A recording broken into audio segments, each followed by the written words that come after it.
This video contains news and analysis related to a recent terror attack in Kashmir. The content may include sensitive visuals and discussions that could be distressing to some viewers. Viewer discretion is advised. We strongly condemn all forms of violence and terrorism. The purpose of the content is solely to inform and create awareness based on verified reports. Top quality और consistent performance के लिए सिर्फ silver pump नाम याद रखना। সবথেকে যে সংবেদনশীল জায়গাগুলি তার মধ্যে অন্যতম হচ্ছে এই গুরুদুয়ারা বা এই ধর্মস্থানগুলি। সেই জায়গাগুলিতে আলাদা করে অ্যাটাক করা হয়েছে। আমি প্রথম সেই জায়গা ছবি দেখাবো। আমি যেখানে দাঁড়িয়ে রয়েছি আমার সামনে দেখতে পাচ্ছ একটি দরজা রয়েছে।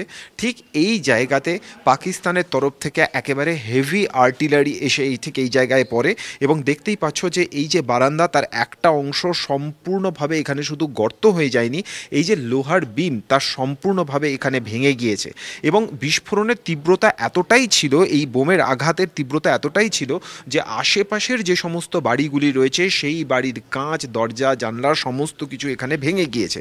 এই পুঞ্চ শহরের ভেতরে একেবারে সীমান্ত লাগোয়া এই জায়গাতে মোট 12 জন নিরীহ মানুষের মৃত্যু হয়েছে এবং যে কথা আমরা এখানে জানতে পারছি যা অত্যন্ত হৃদয় বিদারক তা হচ্ছে যে এই পুঞ্চকে কার্যত মিনি ভারত বলা হয়। তার কারণ এখানে হিন্দু, মুসলিম, শিখ, ইসাই সব ধর্মের মানুষ এখানে থাকেন এবং যে বাড়িগুলি আশেপাশের আঘাতপ্রাপ্ত হয়েছে প্রত্যেকটা বাড়িতে কিন্তু এক একটা বাড়িতে এক এক ধর্মের মানুষ এখানে থাকেন।